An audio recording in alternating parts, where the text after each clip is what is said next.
Hey everybody, it's Matt again, and I'm still off this week, so I thought I'd do some more reviews of George Harrison albums, which I've been doing in order of release, doing that for all four of the solo Beatles. And so I come now to 19th of November of 1976, and 33 and a third came out that day, which got up to number 11 in the United States, so that's a decent showing. Only got to number 35 in England, though, unfortunately. But so there's the cover of that. So yeah, the previous two albums, Dark Horse and Extra Texture, were sort of a challenge for me to review because I sort of have a soft spot for both of those albums, or at least some of the songs on both of those albums. But at the same time, I don't think either one of those are, well, they're both pretty poor albums, not very good in my opinion. So it's kind of hard to recommend those to anyone but the most die-hard George or Beatle fan. And I know that both of those have their fans. I had one person from France commented on my Extra Texture review that he really likes the album, which is fair enough. I mean, that's what makes it interesting, to each their own. And not saying those albums are worthless, but they're just not very good in my opinion in the overall. Fortunately, George bounced back, and it's not the case with this album. And this is quite a comeback. This was considered by many to be his best album since All Things Must Pass. Personally, I would rank Living in the Material World a little higher than this album, but I get what they're saying, and it's in my opinion his best album, I guess, since Material World. Not as good as All Things Must Pass. He never, in my opinion, matched that feat or topped it again in his solo career, but he did make some really good records, and this is one of them. So, like I said, it did all right in the U.S., got all the way to number 11. Like the problems that he had the previous 2 years with Dark Horse and Extra Texture, some of those problems still carry on. He had a bout of hepatitis during the recording of this album. This is his first album on the Dark Horse label, which originally was going to be on A&M Record, distributed by A&M Records. They ended up in legal battles because he was late in delivering the album, and so ended up being distributed by Warner Brothers in the end instead of that. He was in the throes of falling in love with Olivia, who he would marry pretty soon after this, so there was good stuff too. But there was also the lawsuit about the plagiarism of He's So Fine and My Sweet Lord that was going on at this time, and that right before this time, I guess, and it didn't settle in George's favor. So quite a bit of drama going on, but instead of making another downbeat dour album, or instead of making another album where, because a lot of times on Extra Texture and Dark Horse, it just seems like his heart wasn't really into it. Here he seems excited to be making music again, and he makes a, by and large, commercial and upbeat album for the most part. The serious songs on here, there are a few, but they're few and far between, and most of this is just sort of good fun, happy to be making music again attitude toward things. So what else on this? Love the cover. This is probably like my second or third favorite George album cover. So there he is on there with the bicentennial glasses, and there he is on the back with the same, without the double image. And here's a picture of George, and I think that's Mick Jagger with him there at probably at Friar Park. There's some pictures of Friar Park and some of the musicians that play on the album. Got their names on there. Billy Preston is here, which is always good to see old Billy. And here is their names there. I don't know if you can see that, but it says Tom, and I don't know if Tom is the serial killer looking guy up there reading the newspaper, or if Tom is the cat below him. But there's George and his father, who I believe passed away. I'd have to check the date, but I think he passed away not too long after 76. So that's a good picture of him with all the elves out at Friar Park. And there's JJ from Good Times. I guess he makes an appearance on the album. So love the artwork. And here's the inner sleeve which has the lyrics on one side and just some album information on the second side. 33 and a third being George's age at the time the album came out, and of course the speed at which an LP played. First album of his on his Dark Horse label. There's the horse with the 7 heads, or however many heads it has. I always regret, because I went to Beatle Fest in 1978 and I saw one of the tables they were selling. They'd put out promotional sunglasses for this, which you're not going to be able to see it on here, but I don't think. But on the sunglasses he's wearing, it says 1776 and 1976, bicentennial, of course. But the promo sunglasses said George Harrison and 33 and a third, and they were the red, white, and blue frames like this. And I always regret that I didn't pick those up, because it's something the record company put out to promote the album. Also at the same table was a little, I guess it was a corgi car or something, but it was a little double-decker bus promoting the London Town album, and I wish I would have picked that up too. And to this day I regret not having picked those two things up, because I've never seen them since then. But enough of that. So, good album cover, that's a plus. Also, George did a lot of promotion for this album. He went on Saturday Night Live with Paul Simon, made several videos, 3 I think, with members of Monty Python and other people, sort of wacky, kooky, fun videos that are neat to watch, worth looking up on YouTube. And he did a lot of press and a lot of radio, put out this too, which is an interview album that came out concurrently with 33 and a third, that I was lucky enough to get a couple of copies of way back then, and it's just something that DJs could play on the radio station and pretend like they were interviewing George.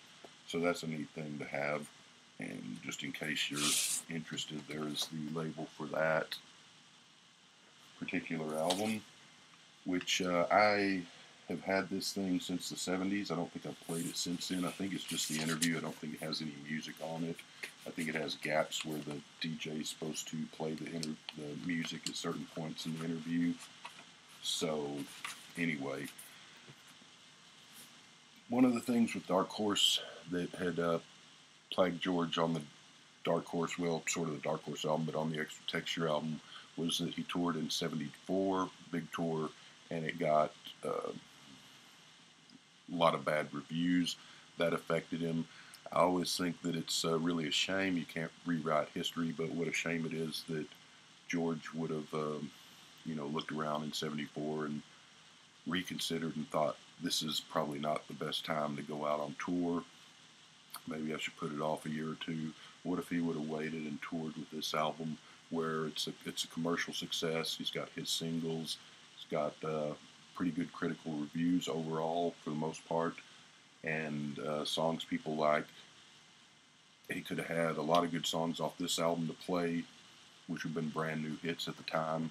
Of course, he could have dipped back into his previous solo albums, and especially, he'd have strong set lists with All Things Must Pass and The Material World, and even cherry-pick some of the better songs off of Dark Horse and Texture. And by that point, he might have been a little more amenable to playing a few Beatles songs. I mean, I know he played a few on his '74 tour, but sort of grudgingly. And what a year that would have been, because, of course, McCartney was out touring America in '76, and what if George and Paul had both been doing tours of America that year? Of course, that would have raised the whole, everyone would have been driving them crazy with, are you going to appear together at any shows, and when are the Beatles getting back together, which would have driven George just nuts. But that would have been kind of funny to see anyway, because he was easily upset by things like that. But that would have been great if he would have waited to tour till this album, I think, when he had a strong set of material at concerts. He didn't have the laryngitis problems, and probably would have been a really good tour, and might have gotten him over his dislike of touring. He might have done it some more in the 80s and 90s. But sadly, that didn't happen. So, okay, good enough. Let's get on into the songs, I guess. Side 1, first song is Woman Don't You Cry For Me, which is a great opener for the album. It's upbeat. It's just sort of a slice of slinky 70s funk, really catchy. It's a song that George originally started back in 1969 and set aside, revisited in 75, 76 when he was recording this album, and I'm glad he did. It's got the trademark George Harrison slide guitar work. It's got really good vocals, which after his past two albums were the vocals, even though they improved on Extra Texture, but were a little shaky and iffy because of the laryngitis and other problems he had. Probably drinking cocaine didn't help either. But good vocals, good to see George back vocally. Good opening song. I give it an 8.5. Next song on side one is Dear One, which George wrote about an Indian yogi whose name I couldn't even begin to pronounce. But it's just sort of a haunting, moody, effective piece of music, very spiritual piece of music without being preachy. And after the spiritual stuff on George's earlier albums, even though there really wasn't any of that on Extra Texture, is sort of this is sort of a rare bit of spiritual songwriting on this album. There's a couple other instances, but all of these are positive and upbeat without sort of being talking down to the audience and being preachy, which had sort of plagued some of George's earlier solo material. And so that's good to see. It's a bit of a muted downbeat song, but it works even so. It's muted and downbeat in a good way. Like I said, one of the few serious songs on this album. Everything else is a bit more fun and playful. Love the play out at the end of the song, just the music part. I'm going to give that song an 8, Dear One gets. And third song, side one, Beautiful Girl, which is a song that he began back in the 60s when he was still in the Beatles. Originally was directed toward Patty, of course. They were divorced by this time, so he kind of retrofitted it and written towards Olivia now at this point. Kind of a 70s vibe, feeling love song, which wouldn't be out of place with a Billy Joel song, sort of 70s Billy Joel. Good song, nice little love song. I guess a 7.5. The fourth song on side one was the first single off the album, called This Song. Got to number 25 in America, didn't chart at all in England. Just love it. It's probably my favorite song on the album. It's no probably about it. It is my favorite on the album, and one of my favorite of his solo songs. It's just catchy as you can get. It's impossible not to get a smile on your face when you're listening to this. Even the cheesy 70s saxophone works on this song, which is a rarity because I usually can't stand that 70s sax sound. Love the bit there before the break where Eric Idle from Monty Python, because this whole thing is about the My Sweet Lord lawsuit, and so George's reaction to that and losing it, and that's why you got the lyrics of this song don't infringe on anyone's copyright and so forth. But Eric Idle, when he's in the background saying sounds like Sugar Pie Honey Bunch or could be Rescue Me, that always makes me laugh. I like the line, without you there's no point to this song, toward the end, which he repeats several times. I don't know if he's singing to Olivia, maybe he's singing to Beatle fans, but either way it works. This has got a great video that they shot in a courthouse in California with George, and I think Ron Wood from the Rolling Stones is in it. I could be wrong, but some of the Eric Idle and some of the guys from Monty Python are in it, and it's just a loony running around and with the old wigs that the judges wore in England. Maybe they still do. Fun song. Anyway, this song gets a 10, so I really like that. Side one concludes with the fifth song called See Yourself, which George started writing back in the 60s also. This is one of the other serious songs on the album. It's sort of a take a look at yourself in the mirror and judge yourself before you judge others type theme. Instead of pointing out the splinter in someone else's eye without noticing the plank in your own, and how it's easier for us to be cruel mean to each other than it is for us to be nice and kind to each other, and whatever reason that's for, but it's a shame. So one of those type songs, kind of a moody ending to the side one after pretty much a bunch of upbeat songs with a couple of exceptions. But anyway, See Yourself's a pretty good song. I'm going to give it a 7. So we move on to side 2. Another favorite of mine on the album is It's What You Value. I love the kind of a soulful feel, the sort of start-stop rhythm of the song. Love the rising intonation of the horns that go throughout the song. And George's vocals are great. Love that. This is on the 74 tour Jim Keltner played with the band, and instead of asking to get paid, he asked George to buy him a Mercedes-Benz, which George did. So I guess that's a pretty good deal for Jim there. But great sort of funky song with a nice groove to it. I give that a 10 as well.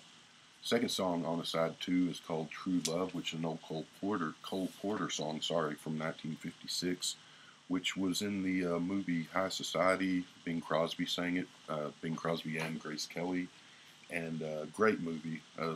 Love that movie. It's a remake of the 1940s movie Philadelphia Story with Cary Grant and Jimmy Stewart, and also love that movie. Both great movies. Love Philadelphia Story. Is not a musical. High Society is, but they're basically the same movie, and both are worth searching out and watching because they're great. And in High Society, you get to look at Grace Kelly, which is never a bad thing at all. So check that movie out. The Bing Crosby version has always been a song I liked a lot. George is not as good as the Crosby version, but he's not far off either. He does a really good job of it, and a nice tribute to it, and probably a song that he liked because this would have been out when he was a kid, so maybe he saw that movie or remembers hearing that song on the radio when he was a little kid because it was a hit record in '56. So George's version of this song, True Love, gets an 8 from me. And the True Love, by the way, if you've seen the movie, you know it is the name of a boat, a yacht that the couple took their honeymoon on. The boat was Yar, Y-A-R. If you see the movie, you'll see what that means. Third song on side 2 is called Pure Smokey, which is another George tribute to Smokey Robinson of Smokey Robinson and the Miracles. He had also done a tribute to Smokey on Extra Texture. This one's a little bit better than the Extra Texture song, Ooh Baby. This is just sort of a smooth 70s soul. George thanking the Lord for the gift of Smokey's voice and music in the world. Really nice vocal from George. It's a bit too slick and mellow, but it's still a nice song. I'm going to give it a 6 for Pure Smokey. We move on to another single, which was the one I remember most getting radio play when this came out. I would have been in 6th grade, and so I do remember this, 6th or 7th grade. I think it was in 7th grade actually, but I remember Cracker Box Palace all over the radio back then. Got to number 19 in America. Great song, just a fun, kind of goofy, fun song. And I was so young when I was born. The first line there, that always cracked me up. I love that. It's reminds me of, sounds like a line of John Lennon from In His Own Right or Spaniard in the Works type, just non sequitur line. No matter where you roam, know our love is true. Always kind of like that line. And the no other choice than to deport you. Wonder if that was a kind of sly reference to John's problems in America at that time, which had pretty much wrapped up by then, but just had. So Cracker Box Palace, great song on the album. It gets a 10 as well. The album concludes with Learning How to Love You, which is a very laid-back, mellow song. George's vocal, unfortunately, is a little bit too buried in the mix, I think. The guitar bits are nice from George. That's pretty nice. The song is a little bit dull, but still pretty, and I'm going to give that one a 6. So, kind of a downbeat ending to an otherwise upbeat and fun album. The only thing I can really criticize on this album is that I do wish Some of his 70s solo work would have had a little bit more bite and a little more rock and roll here and there, instead of sort of the laid back, mellow 70s stuff. Not that that wasn't good at times, a lot of that's great, but I wish he would have mixed it up a little more with some, thrown in a sort of a Taxman rocker here and there a little more often than he did. But great album.